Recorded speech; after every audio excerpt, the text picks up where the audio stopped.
నా పేరు ఎన్ వర్ధన్. నేను బిఎస్ఎఫ్ఎల్ సోషల్ మీడియా ఇన్ఛార్జ్గా ఇప్పుడు చేస్తున్నా.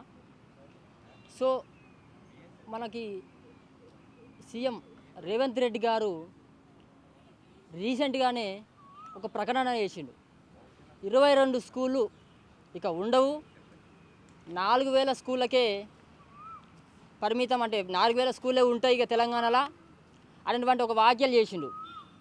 దాన్ని బిఎస్ఎఫ్ఐ ఆర్గనైజేషన్ తీవ్రంగా ఖండిస్తుంది.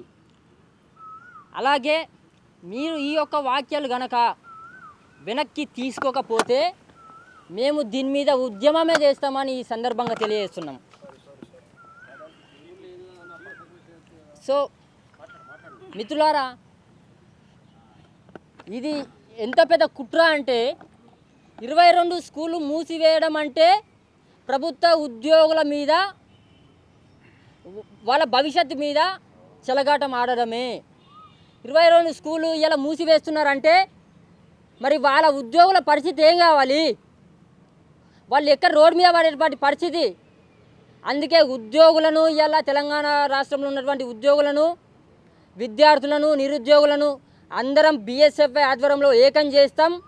ఈ వ్యాఖ్యలు కనుక వెనక్కి తీసుకోకపోతే దీని మీద మేము త్వరలోనే మీరు చూస్తారు. తక్షణమే ఏదైతే మీ వ్యాఖ్యలు ఉన్నాయో దాన్ని వెనక్కి తీసుకోవాలి. అలాగే ఇంకోటి ఏంటంటే, ఈయన ఇక ఫ్యూచర్ సిటీ అని ఒకటి పట్టుకొచ్చిండు. ఫ్యూచర్ సిటీ అంటుండు. అక్కడికి వెళ్తాడు ఏవిఎన్ ఏంటి మన అది లేక్ ఫీల్డ్ అని పెట్టుకుంటే ఒక గ్లోబల్ అని ఉండద్దు. ఎడ్యుకేషన్ మినిస్టర్ కదా మన రేవంత్ రెడ్డి గారు.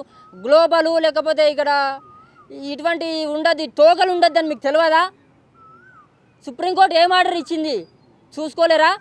సుప్రీంకోర్టుకు విరుద్ధంగా మీరు పరిపాలిస్తున్నారా? మరి అట్లనే ఉంది మీ పరిపాలన చూస్తూ ఉంటాయి. నువ్వు ఇలా ఎడ్యుకేషన్ మినిస్టర్ అయి ఉండి నీకేం పని ప్రైవేట్ స్కూళ్ళను ఓపెనింగ్ చేయనీకి వెళ్ళడం?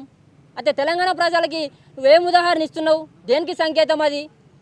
అంటే ప్రైవేట్ స్కూలు మీరు విచ్చలవిడిగా పెట్టుకోవచ్చు, చీఫ్ గెస్ట్గా నేనే వస్తున్నాను మీరు ఇస్తున్నారా? ఇక ఇంకోటి చూసుకున్నట్లయితే ద రేజింగ్ ఆఫ్ మన తెలంగాణ రేజింగ్ నెంబర్ 1 అని పెడుతుండే ఒకటి. మొత్తం వేరే చూసినా బస్సులో కాదు, ఎవరు ఇదేం కదా, ఎక్కడ చూసినా బస్సులో కాదే పెడుతుంది రేజింగ్ నెంబర్ 1. ఎక్కడ రేజింగ్ నెంబర్ 1 ఉంది?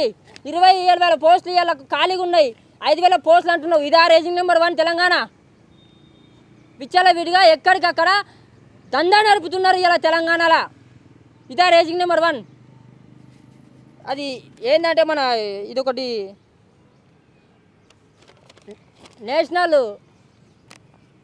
అచీవ్మెంట్ సర్వే ఏం చెప్తుందంటే తెలంగాణ, భారతదేశంలో తెలంగాణ 26వ స్థానంలో ఉంది అని చెప్తున్నది. నేను చెప్పట్లేదు, రేవంత్ రెడ్డి గారు. ఇది నేషనల్ అచీవ్మెంట్ సర్వే చెప్తున్నది 26వ స్థానంలో ఉందట. మరి నేషనల్ రేజింగ్ నెంబర్ 1 ఎట్లయితుందని మేము అడగదలుచుకుంటున్నాం ఈ సందర్భంగా. ఈ వాక్యాలన్నింటినీ వెనక్కి తీసుకోవాలి.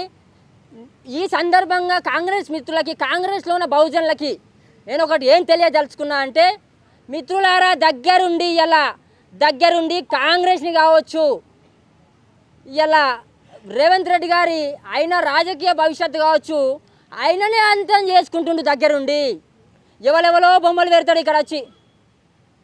తెలంగాణ ప్రజలు ఇలా ఎంత సిగ్గు పడుతున్నారంటే, ఏం పని ఢిల్లీకి పోవాల్సినటువంటి పని ఏం పని అయ్యా నీకు? ఢిల్లీకి పోతాడు, ఇక్కడికి వస్తాడు, ఢిల్లీకి పోతాడు, ఇక్కడికి వస్తాడు. ఇప్పుడు నిరుద్యోగుల పైన మేము కూడా తక్షణమే 20,000 పోస్టులు వేయాలి. 20,000 పోస్టులు వేయకపోతే అమరణ నిరాహార దీక్షలకు కూడా దిగుతామని ఈ సందర్భంగా తెలియజేస్తున్నాం. అట్లాగే ఈ వ్యాఖ్యలను తక్షణం వెనక్కి తీసుకోవాలని మీడియా ముఖంగా రేవంత్ రెడ్డి గారిని హెచ్చరిస్తున్నాం. ఇక నిరుద్యోగ యువతమ మీరు ఒకటి అర్థం చేసుకోవాలి. రావు పోతే రెడ్డి, రెడ్డి పోతే రావు. తెలంగాణ వాళ్ళకి రాసి పెట్టినట్టు అయింది. ఇలా ఎక్కువ శాతం మనమున్నాం, ఎక్కువ ఓట్లు మనమున్నాం.